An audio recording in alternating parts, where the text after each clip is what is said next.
Bienvenue dans Capsule, le concentré d'expertise dédié à la gestion de fortune en Suisse. La digitalisation, tout au long de la chaîne de valeur du Wealth Management, est au cœur d'une série thématique diffusée sur Sphère TV. Pour aborder ces questions, j'ai le plaisir de recevoir Richard Briffaut, Head of Business Development chez Ledger.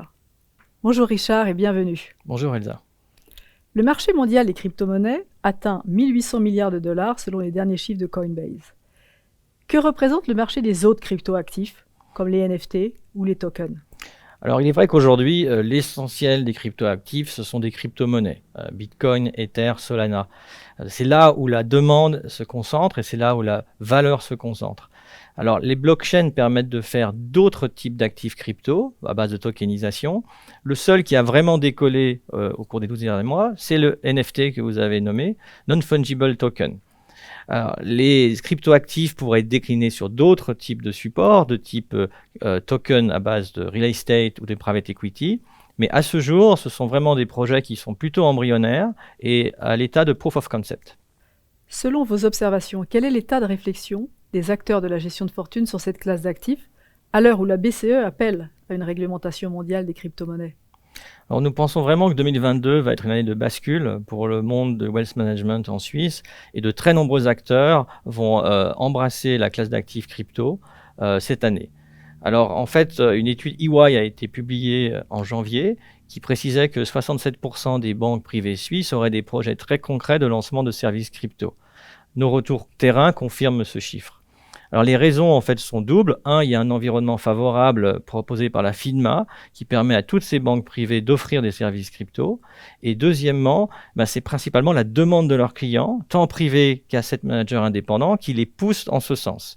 Et comme on sait que l'une des caractéristiques du wealth management suisse, c'est de vraiment avoir dans leur ADN de répondre mieux aux besoins de leurs clients, nous sommes convaincus que de très nombreux acteurs vont embrasser cette classe d'actifs cette année. Et dernier point qui met encore la Suisse en avance par rapport au reste de l'Europe, il y a déjà une poignée de banques qui offrent des services crypto à leurs clients en Suisse. Alors justement en Suisse, à part Swissquote, Seba, Sygnum, de quelle banque s'agit-il? Alors vous nommez effectivement le trio des banques dites crypto ou technologiques qui ont vraiment ouvert la voie sur cette classe d'actifs sur le marché suisse. Ils offrent ces services à des clients particuliers, ils offrent ces services à d'autres banques. Mais ce qui est intéressant, c'est que toutes les banques suisses qui ont une licence FINMA pourraient offrir aujourd'hui des services crypto à leurs clients. Donc l'environnement est favorable. On voit déjà que certaines banques privées ont pris le tournant. Donc ce n'est pas forcément des banques dites technologiques, mais si je dois nommer des banques qui sont publiquement connues sur ce sujet et qui a priori sont heureux d'avoir fait ce tournant, on peut nommer Bordier sur la partie suisse romande et Merki Baumann sur la partie suisse alémanique. Selon la dernière étude de Bloomberg, c'est la sécurité du custody des cryptos qui est le principal frein en fait à l'adoption de cette classe d'actifs pour 79% des institutions financières interrogées. Je peux absolument valider que les personnes interrogées dans cette étude ont absolument compris le point essentiel de la classe d'actifs crypto par rapport aux autres classes d'actifs. Alors les actifs crypto ont des composantes intrinsèques qui font que leur sécurité doit être vraiment au sommet des considérations. Ces caractéristiques sont par exemple le fait qu'elles peuvent être capturées et transférées de manière instantanée, donc c'est très différent de ce qui pourrait se passer sur de l'or, et surtout de l'irréversibilité des transactions. Donc vraiment la sécurité, c'est le point numéro 1. Alors heureusement pour les rassurer, il y a des solutions éprouvées qui sont disponibles pour ces acteurs des institutions financières. Alors à titre d'exemple, Ledger, nous sommes actifs sur la sécurité des crypto-monnaies depuis 2014. C'est vraiment notre préoccupation quotidienne et nous avons aujourd'hui, je crois qu'on peut dire qu'on est le leader de ce secteur puisqu'on a plus de 4,5 millions de clients dans le monde particuliers qui utilisent les solutions Ledger pour sécuriser leurs crypto-monnaies. Et justement, la différence de Ledger en matière de sécurité par rapport à d'autres acteurs? Alors, la grande spécificité de Ledger par rapport à l'essentiel, même la totalité des acteurs du marché, c'est que nous avons décidé de contrôler entièrement la technologie et l'infrastructure de A à Z. Ça veut dire quoi? Ça veut dire contrôler la partie dite hardware avec des devices et des serveurs dédiés, contrôler la partie qu'on appelle firmware avec un operating system dédié et contrôler la partie software. Alors pour donner un parallèle, C'est un peu comme l'environnement Apple, avec un iPhone, un iOS et une application iMusic.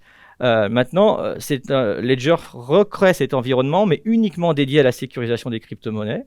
Donc c'est un environnement qu'on contrôle de A à Z, qu'on construit dans nos propres usines, et cela nous permet d'avoir le maximum de robustesse contre toutes les attaques que les hackers peuvent faire en termes de cybersécurité ou en termes de cyberfailles.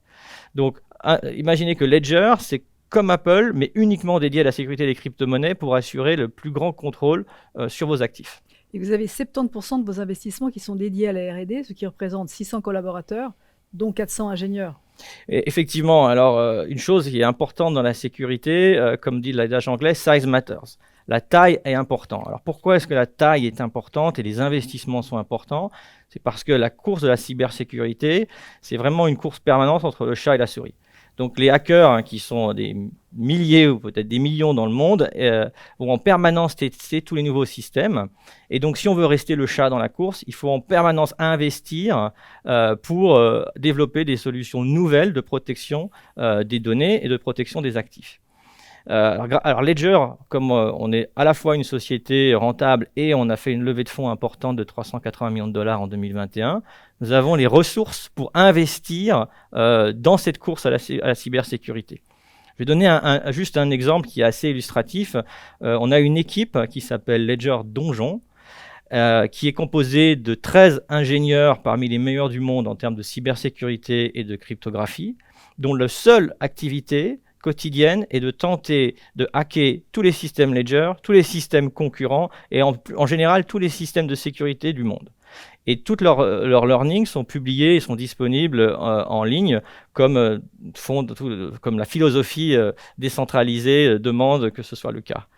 Donc, en fait, pour donner une comparaison, investir 13 ingénieurs sur uniquement cette tâche, c'est une équipe qui est à peu près aussi grande qu'une équipe ingénierie complète de certains de nos concurrents globaux ou locaux, qui pourtant ont une très forte réputation déjà dans la crypto-sécurité. Donc ça, c'est à peu près vraiment la chose essentielle qui doit être prise en compte dans le choix d'un partenaire. Avec 15% de la valeur de crypto-monnaies sécurisées sur une infrastructure Ledger, vous êtes bien positionné auprès de la clientèle retail. Comment vous situez-vous auprès des institutions financières? Alors Ledger sert la clientèle institutionnelle via une business unit dédiée qui s'appelle Ledger Enterprise. Alors, nous sommes actifs sur ce segment depuis plus de 4 ans. À ce jour, nous avons plus d'une centaine de clients dans le monde qui utilisent notre infrastructure pour sécuriser plusieurs dizaines de milliards d'actifs crypto. Depuis ces 4 ans, on a aussi estimé qu'il y a plusieurs trillions, même si le terme trillion n'est pas complètement français, de dollars d'actifs qui ont été échangés. Et ceci s'est fait sans qu'aucun actif, aucun dollar de Bitcoin ou d'Ether n'ait jamais été perdu. Et perdu, ça veut dire quoi? Ça veut dire soit volé, soit alloué de manière par erreur à une mauvaise adresse. Donc en fait, on est présent sur ce secteur et on investit énormément actuellement pour développer cette clientèle dans toutes les géographies du globe. Et quelle est la spécificité de cette sécurisation des actifs crypto pour les banques ou tout autre type d'institution financière? Alors la grande différence entre une institution financière et un particulier est liée à la notion de gouvernance. Donc quand on est une banque, on ne peut pas se permettre qu'à aucun moment une seule personne ou un groupe de personnes qui auraient fait une collusion ait accès à ce qu'on appelle les clés privées. Donc c'est les clés qui vont gérer l'ensemble de ces actifs. Donc pour ce faire, dans la solution Ledger Enterprise, nous avons développé ce qu'on appelle un governance engine, donc un layer de gouvernance qui va permettre aux banques de répliquer l'ensemble des systèmes de compliance qu'ils voudraient faire, ceux de manière très flexible mais également extrêmement sécurisée.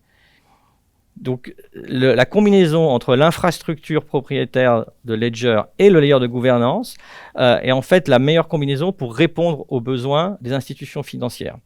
Et à ce titre, en fait, donc la robustesse de l'infrastructure a été validée par un assureur qui s'appelle Arch Group, qui a fait un audit complet de la solution et en fonction de cette robustesse, qui est prêt à offrir aux institutions financières un système d'assurance de leurs actifs qui utilise l'infrastructure Ledger. Donc pour donner un exemple, je vous ai parlé peut-être de Crypto.com qui était un de nos gros clients dans le monde. On a également d'autres clients dans les banques privées, par exemple Banque Frick, mais le client Crypto.com propose une assurance à ses clients à lui de 750 millions de dollars contre la perte, le vol. Et cette assurance, en fait, est basée sur l'infrastructure de sécurité Ledger. Ledger Enterprise a installé 2 bureaux en Suisse à l'automne dernier, un à Genève, l'autre à Zurich. Quels sont vos projets pour la Suisse à moyen terme? Alors, notre ambition est vraiment d'accompagner l'ensemble des banques privées suisses à offrir à leurs clients privés ou asset managers des solutions d'investissement autour de la crypto-monnaie. Donc, pour ce faire, en fait, on propose une solution d'infrastructure qu'on appelle self-custody, c'est-à-dire on leur offre la possibilité de détenir en propre sur leur infrastructure ces crypto-monnaies pour leurs clients. Alors, ce qui est très important, et ce qui est différenciant, c'est que précédemment, ce type d'infrastructure de self-custody était perçu comme étant complexe, comme étant cher et ouvrant un certain nombre de risques opérationnels. Donc, la solution Ledger a été pensée depuis le début comme étant une solution dite de plateforme as a service, c'est-à-dire qu'elle peut être mise en place par une banque privée qui le décide la semaine prochaine, et donc en limitant énormément les impacts sur leurs ressources IT, tout en offrant le maximum de sécurité qui est possible dans le monde des crypto-monnaies. Donc ça, c'est notre objectif prioritaire. Et également, on veut les accompagner sur le développement d'autres services autour des cryptos. Donc notre roadmap de cette année a 2 pendants. Le premier, c'est d'offrir ce qu'on appelle du stacking, donc la capacité de générer un rendement passif sur les actifs crypto qu'ils vont détenir pour leurs clients. Et le second, c'est de leur offrir aussi la capacité de détenir des NFT. Donc j'ai dit que c'était un marché qui était assez préliminaire, mais certains chanceux ont pu avoir des NFT qui valent plusieurs centaines de milliers de dollars et ils auraient peut-être envie de les confier à leurs banquiers privés.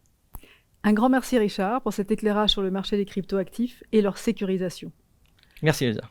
Merci également à notre public de s'être joint à nous sur Sphère TV.